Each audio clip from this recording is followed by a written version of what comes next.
और इस साथ कहानी शहादत हसन मंटो। महाराजा ग से रेस कोर्स पर अशोक की मुलाकात हुई। इसके बाद दोनों दोस्त बन गए। महाराजा ग को रेस पर घोड़े पालने का शौक ही नहीं खफत था। उसके अस्तबल में अच्छी से अच्छी नस्ल का घोड़ा मौजूद था और महल में जिसके गुबंद रेस कोर्स से सफाई दिखाई देते थे, तरह तरह के अजाइब मौजूद थे। अशोक जब महल में पहली बार गया था तो महाराजा ग ने कई घंटे सर्फ करके उसको अपने तमाम नवादिर दिखाए। ये चीजें जमा करने में महाराजा को सारी दुनिया का दौरा करना पड़ा था। हर मुल्क का कोना कोना छानना पड़ा। अशोक बहुत मुतासिर हुआ। चुनाचे उसने नौजवान महाराजा ग के ज़ौक़-ए-इंतिखाब की खूब दाद दी। एक दिन अशोक घोड़े की टप लेने के लिए महाराजा के पास गया तो वे डार्क रूम में फिल्म देख रहे थे। उससे अशोक को वही बुलवा लिया। 67 मिलीमीटर फिल्म थी जहां महाराजा ने खुद अपने कैमरे से लिया था। जब प्रोजेक्टर चला तो पिछली रेस पूरी की पूरी पर्दे से दौड़ गई। महाराजा का घोड़ा इस रेस में वन आया था। इस फिल्म के बाद महाराजा ने अशोक की फरमाइश पर कई फिल्में दिखाई। स्विट्जरलैंड, पेरिस, न्यूयॉर्क, हवाई, वादी कश्मीर। अशोक बहुत महसूस हुआ कि ये फिल्म कुदरती रंगों में से एक थी। अशोक के पास भी 67 मिलीमीटर कैमरा और प्रोजेक्टर था, मगर उसके पास फिल्मों का इतना जखीरा नहीं था। दरअसल उसको इतनी फुर्सत ही नहीं मिलती थी कि वह अपना शौक भी पूरा कर सके। महाराजा जब कुछ फिल्म दिखा चुके थे तो कैमरे की रोशनी और बेतकल्लुफी से अशोक के रान पर थप्पा मारकर कहा, और सुनाओ दोस्त। अशोक ने सिगरेट सुलगाया। मजा आ गया फिल्म देखकर। और दिखाऊं? नहीं नहीं नहीं भाई, एक जरूर देखो, मजा आएगा तुम्हें। ये कहकर महाराजा ग ने एक संदूकचा खोलकर एक रील निकाली और प्रोजेक्टर पर चढ़ा दी। जरा इत्मीनान से देखना, अशोक ने पूछा। क्या मतलब? महाराजा ने कमरे की लाइट ऑफ कर दी। मतलब ये, एक हर चीज को गौर से देखना। ये कहकर उसने प्रोजेक्टर का स्विच दबा दिया। पर्दे पर चंद लम्हात सिर्फ सफेद रोशनी थरथराती रही, फिर एकदम तस्वीरें हो गई। एक आलिफ नंगी औरत सोफे पर लेटी थी। दूसरी सिगार मेज के पास खड़ी अपने बाल संवार रही थी। अशोक बहुत देर तक खामोश बैठा देखता रहा। इसके बाद एकदम उससे हलक से अजीबोगरीब आवाज निकली। महाराजा ने हंसकर पूछा, क्या हुआ? अशोक के हलक से आवाज फंस फंस कर बाहर निकली। बंद करो यार, बंद करो। क्या बंद करो? अशोक उठने लगा। महाराजा ग के उससे पकड़कर बिठा दिया। ये फिल्म तुम्हें पूरा देखना पड़ेगा। फिल्म चलता रहा। पर्दे पर वह नंगी मुंह खोले नाचती रही। मर्द और औरत का जिनसी रिश्ता मादरजात उर्यानी के साथ थिरथिराता रहा। अशोक ने सारा वक्त बेचैनी में काटा। जब फिल्म बंद हुआ और पर्दे पर सिर्फ सफेद रोशनी थी तो अशोक को ऐसा महसूस हुआ कि जो कुछ उसने देखा प्रोजेक्टर की बजाय उसकी आंखें फेंक रही हैं। महाराजा गा ने कमरे की लाइट ऑन कर दी और अशोक की तरफ देखा और एक जोर से कहका लगाया। क्या हो गया तुम्हें? अशोक को सिकुड़ सा गया। एकदम रोशनी के बाइस उसकी आंखें भींची हुई थी। माथे पर पसीने की मोटी मोटी कतरे थी। महाराजा गा ने जोर से उसकी रान पर थप्पा मारा और इस कदर बेतहाशा हंसा कि उसकी आंखों में आंसू आ गए। अशोक सोफे पर से उठा, रुमाल निकालकर अपने माथे से पसीना पोंछा। कुछ नहीं यार, कुछ नहीं। क्या मजा नहीं आया? अशोक का हलक सूखा हुआ था। थूक निकलकर उसने कहा, कहाँ से लाए थे ये फिल्म? महाराजा ने सोफे पर लेटते हुए जवाब दिया, पेरिस से पेरी पेरी। अशोक ने सिर का झटका सा दिया। कुछ समझ में नहीं आता क्या? ये लोग, मेरा मतलब है कैमरे के सामने ये लोग कैसे? यही तो कमाल है कि नहीं? है तो सही। यह कहकर अशोक ने रुमाल से अपनी आंखें साफ की। सारी तस्वीरें जैसी मेरी आंखों में फंस गई। महाराज जगह उठा। मैंने एक दफा चंद लेडीज को ये फिल्म दिखाया। अशोक चिल्लाया, लेडीज को? हाँ हाँ, बड़े मजे लेकर देखा उसने। महाराजा ने गलत बड़ी संजीदगी से कहा, सच कहता हूँ, एक दफा देखकर दूसरी दफा फिर देखा। भिश्ती चिल्लाती और हंसती रही। अशोक ने अपने सर पर झटका सा दिया। हद हो गई है, मैं तो समझता था बेहोश हो गई होगी। मेरा भी यही ख्याल था, लेकिन उन्होंने खूब लुत्फ उठाया। अशोक ने पूछा, क्या यूरोपियन थी? महाराज जगह ने कहा, नहीं भाई, अपनी देश की थी। मुझसे कई बार ये फिल्म और प्रोजेक्टर मांग कर ले गई। मालूम नहीं कितनी सहेलियों को दिखा चुकी है। मैंने कहा, अशोक, कुछ कहते कहते रुक गया। क्या एक दो रोज के लिए ये फिल्म दे सकते हो मुझे? हाँ हाँ, ले जाओ। यह कर महाराजा ने अशोक की पसलियों को ठोका दिया। साले किसको दिखाएगा?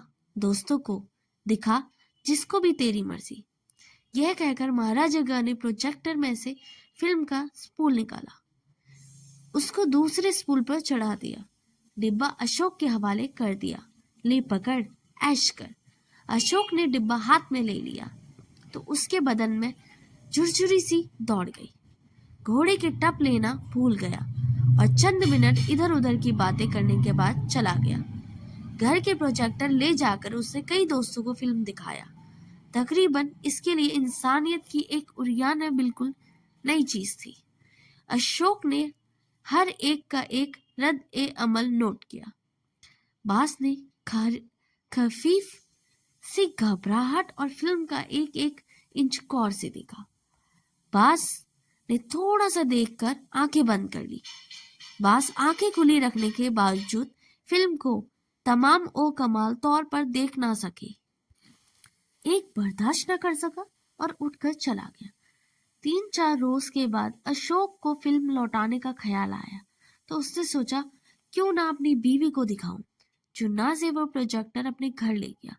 रात हुई तो उसने अपनी बीवी को बुलवाया, दरवाजे बंद किए, प्रोजेक्टर का कनेक्शन वगैरह ठीक किया, फिल्म निकाला, उसको फिट किया, कमरे की बत्ती बुझाई और फिल्म चला दिया। पर्दे पर चंद लम्हात सफेद रोशनी थरथराई, फिर तस्वीरें शुरू हो गई। अशोक की बीवी जोर से चीखी, तड़पती उछली, उसके मुंह से अजीब व गरीब आवाज निकली। अशोक ने उसे पकड़कर बिठाना चाहा तो उसने आंखों पर हाथ रख लिए और चीखना शुरू कर दिया। बंद करो, बंद करो। अशोक ने हंसकर कहा, अरे भाई देख लो, शर्माती क्यों हो? नहीं नहीं, ये कहकर उसने हाथ छुड़ाकर भागना चाहा। अशोक ने उसका जोर से हाथ पकड़ लिया। वो हाथ जो उसकी आंखों पर था, एक तरफ खींचा। इस खींचातानी में दफअतन अशोक की बीवी ने रोना शुरू कर दिया। अशोक के ब्रेक सी लग गई। उससे तो महज तफरीह की खातिर अपनी बीवी को फिल्म दिखाना था। रोती और बड़बड़ाती उसकी बीवी दरवाजा खोलकर बाहर निकल गई। अशोक चंद लम्हात बिल्कुल खाली उज्जान बैठा नंगी तस्वीरें देखता रहा, जो हैवानी हराकत से मशगूल थी। फिर एकदम उसने मुआमले की नजाकत को महसूस किया। इस एहसास ने उसे दरवाजा खुजालत से समुंदर में गर्क कर दिया। उसने सोचा, मुझसे बहुत ही नसीबा हरकत सरजदत हुई है, लेकिन हैरत है कि मुझे इसका ख्याल तक ना आया। दोस्तों को दिखाया था, ठीक था, घर में, और किसी और को नहीं। अपनी बीवी को। उसके माथे पर पसीना आ गया। फिल्म चल रही थी। मातेजात बहरन नंगी मुख्तलिफ आसन इख्तियार करती दौड़ती आ रही थी। अशोक ने उठकर स्विच ऑफ कर दिया। पर्दे पर सब कुछ बुझ गया, मगर उसने अपनी निगाहें दूसरी तरफ फेर ली। उसका दिल और दिमाग शर्मसारी में डूबा हुआ था। यह एहसास उसको चुभ रहा था कि उससे एक निहायती नसीबा, निहायत और वाहियात हरकत सरजद हुई है। उसने यहाँ तक सोचा कि वो कैसे अपनी बीवी से आंख मिला सकेगा। कमरे में धूप अंधेरा था। एक सिगरेट सुलगाया कर उसने एहसास ए नामादत को मुख्तलिफ ख्यालों के जरिए से दूर करने की कोशिश की, मगर कामयाब ना हुआ। थोड़ी देर दिमाग में इधर उधर हाथ मारता रहा। जब चारों तरफ सरजनीश हुई तो जच बच हो गया और एक अजीब सी ख्वाहिश उसके दिल में पैदा हुई कि जिस तरह कमरे में अंधेरा है उसी तरह उसके दिमाग में भी अंधेरा छा जाए। बार बार उस चीज की सता रही थी। ऐसी वाहियात हरकत मुझे ख्याल तक ना आया। फिर सोचता अगर सास तक पहुंच गई तो सालियों को पता चल जाएगा। क्या राय कामयाब करेंगे ये लोग। मेरे गिरे हुए अखलाक की आदमी निकला। ऐसी गंदी जहनीत अपनी बीवी को दिखाता है। तंग आकर अशोक ने सिगरेट सुलगाया। वो नंगी तस्वीरें जो कई बार वो देख चुका था उसकी आंखों के सामने नाचने लगी। उनके अकब में से उससे अपनी बीवी का चेहरा नजर आता था, हैरान और परेशान, जिसे जिंदगी में पहली बार उफ्फुन्नत और बड़ा ढेर देखा हो। सर झटक कर अशोक उठा और कमरे में टहलने लगा, मगर इससे भी उसका इत्तेजाब दूर ना हुआ। थोड़ी देर बाद वे दबे पांव कमरे से निकला। साथ वाले कमरे में झांक कर देखा, उसकी बीवी मुंह सर लपेट कर लेटी हुई थी। काफी देर खड़ा सोचता रहा कि कैसे अंदर जाकर मुनासिब और मौजू अल्फाज में उससे माफी मांगे, मगर खुद में इतनी जरूरत पैदा ना कर सका। दबे पांव लौटा और अंधेरे कमरे में सोफे पर लेट गया।